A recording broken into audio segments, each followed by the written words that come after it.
प्रणोनी जी, हरिद्वार में कुंभ सर पे आ गया है या यूं कहे चालू हो गया है। लगभग सारे काम अभी अधूरे नज़र आ रहे हैं। हरिद्वार में कहीं भी शौचालय, पब्लिक टॉयलेट कहीं भी नहीं दिख रहे हैं। कहना चाहेंगे कुंभ की तैयारियां जिस तरह से सरकार कर रही है हरिद्वार में, इनको काफ़ी कहा जा सकता है। देखो, कुंभ की तैयारी जो है केवल कागजी तैयारी है और कागजों में कुंभ को दिव्य और भव्य बनाया गया है, ये एक विषय हो सकता है। कुंभ जो है भ्रष्टाचार का जनक है, भ्रष्टाचार का प्रमाण है। आप यही ले लो, NH जो है ये ओल्ड DN इस रोड को कहते हैं। इसका टेंडर हुआ था कि इसके बीच में डिवाइडर बनाने का और रोड को बनाने का। ये डिवाइडर पहले से बने हुए हैं, रोड एक साइड बनी हुई थी, उस रोड को ही दुरुस्त करने में करोड़ों रुपए के ठेकेदार को पेमेंट किया गया और जबकि पुराना काम हो रखा, सारा पुराने काम के पैसे दिए गए। ये इन स्थितियों में, इन परिस्थितियों में कुंभ मेला संचालन हो रहा है। रही कि कुंभ मेले में पब्लिक टॉयलेट्स वगैरह वगैरह जो नहीं बने, हरिद्वार क्योंकि तीर्थ क्षेत्र है, कुछ टॉयलेट तो बने हैं, लेकिन कुंभ के कारण जो ये कह रहे थे हम 24,000 टॉयलेट्स बना रहे हैं, इतने बना रहे हैं, वो टॉयलेट्स अभी नहीं लगे और न जाने कब लगेंगे। दूसरी बात ये रही कि कुंभ मेले के लिए अभी तक नोटिफिकेशन जारी नहीं हुआ है। संभवतः फरवरी के आसपास नोटिफिकेशन जारी होगा और तभी उसको कुंभ समझा जाएगा। दूसरा विषय ये कि सरकार के द्वारा यहाँ पर कुंभ को केवल बाबाओं के अखाड़े तक सीमित कर दिया गया है, जबकि कुंभ सनातनी है और ये पूरे विश्व के सनातन वाले लोगों के लिए मोक्ष प्राप्ति और पाप मुक्ति के लिए है। लेकिन इन्होंने सोचा कि कुछ बाबाओं को खरीद लेंगे, जो बाबा कुंभ माफिया हैं, जो भू माफिया हैं, जो शराब माफिया पे बाबा हैं, उनको खरीद लेंगे, उनको 1-1 करोड़ दे देंगे और कुंभ दिव्य और भव्य हो जाएगा। कुंभ का महत्वता तब है जब इसमें लाखों लोग स्नान करेंगे और अमृत जल में स्नान करेंगे और उसका पुण्य फल अर्जित करेंगे। तो इस हिसाब से देखा जाए तो सरकारी स्तर से कुंभ का जो कुंभ मेला होता है, जो कुंभ पर्व होता है, जो कुंभ की आस्था है, उसका अवमूल्यन किया गया है सरकार के द्वारा, कुंभ मेला प्रशासन के द्वारा। और यहाँ पर कोई बोलने वाला नहीं है। व्यापारी लोगों ने भी आवाज़ नहीं उठाई कि आपने कुंभ का पीरियड शॉर्ट कैसे कर दिया। अरे जो पर्व हैं, मकर संक्रांति से जो पर्व पड़ते हैं, उन पर्वों को आप किस हैसियत से काट रहे हैं? आप कौन हैं? आप सनातन के संचालनकर्ता नहीं हैं, आप सरकार हैं और सरकार का काम है किसी भी चीज़ की व्यवस्था करना, उसकी सुरक्षा की व्यवस्था करने। जो लोग स्नान के लिए आएंगे उनकी सुरक्षा व्यवस्था करना। आप उसमें स्नान की तिथि को साथ छेड़खानी नहीं कर सकते, क्योंकि ये तो एक सूचीबद्ध होता है और ये नीतिगत है, ये वैदिक रूप से मिला हुआ, परंपराओं से मिला हुआ है। इसमें सरकार का दखल अंदाजी कैसी है? सरकार कोई सनातन धर्म को संचालन नहीं करती। कोरोना की बीमारी चल रही है, क्या 1% भी वेंटिलेटर उपलब्ध हैं यहाँ पर? देखो, ये कुंभ मेला की जो व्यवस्था है, अभी मकर संक्रांति पे कुछ लोग 5-6 लोग कोविड पेशेंट पकड़े गए। सरकार के पास आज तक यहाँ पर कोई व्यवस्था नहीं है और दुर्भाग्य देखिए इस राज्य का, यहाँ का जो माफियों का सरगना है, राज्य का मुख्यमंत्री, वो कोविड के इन्फेक्शन उन पे हो गया था और उन्होंने इस राज्य में उनका इलाज नहीं हुआ, जबकि यहाँ एम्स है ऋषिकेश में, वो इसके बजाय दिल्ली भागना पड़ा उनको। इससे स्पष्ट है कि यहाँ पर कोविड की कोई व्यवस्था नहीं है और ये केवल लोगों को मारने के लिए, लोगों को केवल दिखावे के लिए कार्य कर रहे हैं। और इसी की प्रणीति ये है कि अभी देश के टॉप मतलब CM का जो एक जो उनको नंबर दिए गए हैं, उसमें इस राज्य के मुख्यमंत्री सबसे नीचे से प्रथम आए। तो स्पष्ट व्यवस्था से ये आकलन लगता है। यहाँ पर कोविड की किसी प्रकार की व्यवस्था नहीं है।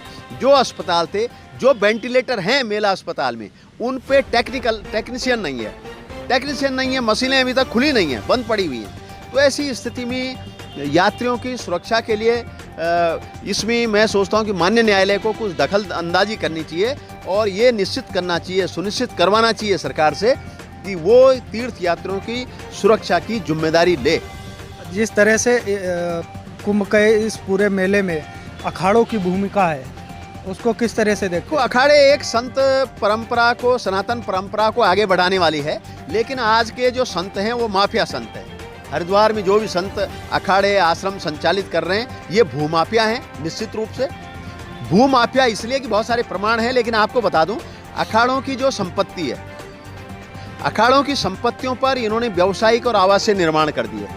अगर कोई ये पूछे, सरकार में इतना दम नहीं है कलेक्टर में इतना दम नहीं है कि वो इनसे पूछे कि उस अपार्टमेंट बनाने के लिए, उस निर्माण करने के लिए आप पे उस पैसे का सोर्स क्या है। आप एक जो है धार्मिक क्षेत्र पे आवास अपार्टमेंट कैसे बना रहे हैं, व्यावसायिक होटल या व्यावसायिक गतिविधियां कैसे संचालन कर रहे हैं। तो न तो सरकार में हिम्मत है, न इनकम टैक्स विभाग में मतलब कोई हैसियत है कि इनको छेड़ सके, क्योंकि बाबा एक लाइजनर हैं। आज के जो संत हैं माफियाओं के साथ बड़े माफिया हैं, इसलिए वो लाइजनर हैं और वो सरकार के जो ब्यूरोक्रेट्स हैं उनका कमीशन, नेताओं का कमीशन और ठेकेदारों के कमीशन को सही रूप में बांटने का एक सेतु के रूप में काम कर रहे हैं। इसलिए उनके ऊपर कोई सरकारी कार्रवाई नहीं हो पा रही, सरकार की कोई एजेंसी उन पर कार्रवाई नहीं कर पा रही है। और जो कहें कि कुंभ अखाड़ों तक सीमित हो गया, कुंभ कभी अखाड़ों तक सीमित नहीं होगा। ये सनातनी है, गंगा स्नान ही कुंभ है और गंगा स्नान के जो पर्व हैं उन तिथियों में सनातनी स्नान करेंगे। और ये नहीं हो सकता कि सरकार के द्वारा जिस प्रकार से माफिया संतों को, जो कुंभ को हाईजैक करना चाहते हैं, जो कुंभ माफिया हैं, उनको 1-1 करोड़ रुपए दिया जाना भी गैर मतलब उचित नहीं है, गैर वाकिफ है। और ऐसी इन सब परिस्थितियों में कि कुंभ को शॉर्ट किया जाए, जनता को दूर रखा जाए कुंभ से, ऐसा संभव नहीं होगा। और 1-1 करोड़ में बिकने वाले संतों के आधार पर कुंभ संचालन नहीं हो सकता। बड़ोनी जी, लगातार आप हरिद्वार में चल रहे नशाखोरी के खिलाफ अभियान छेड़ते आए हैं और जो देह व्यापार लगातार हरिद्वार में बढ़ता चला जा रहा है उसके भी खिलाफ बोलते रहे हैं। क्या कारण है, इसका कौन जिम्मेदार है? देखो साहब, जिम्मेदारी की जो विषय है, प्रशासन के अलावा जिम्मेदार कौन हो सकता है। मैंने आपको बताया कि प्रशासन अवैध व्यवसाय करने वालों के साथ बराबर हिस्सेदारी पे काम कर रहा है। आपको दूसरा विषय ये बता दूं कि कई पुलिस के अधिकारी VRS ले रहे हैं, आपको जानकारी नहीं होगी। इस राज्य के पुलिस के अधिकारी VRS पे जा रहे हैं। क्यों जा रहे हैं? VRS पे BSNL वालों को भारत सरकार ने भेजा, वो नहीं जाना चाह रहे थे, जबरदस्ती भेजा, धक्के मार के भेजा, बिना पैसे के भेजा। और पुलिस यहाँ की VRS में जा रही। क्यों? वो इसलिए जा रही है क्योंकि उसके द्वारा अवैध रूप से जो धन अर्जित किया गया है, उस धन से उन्होंने अपना निजी व्यवसाय स्थापित कर दिया है, इसलिए वो VRS लेके जा रहे हैं। मैं स्पष्ट रूप से कह सकता हूँ कि जो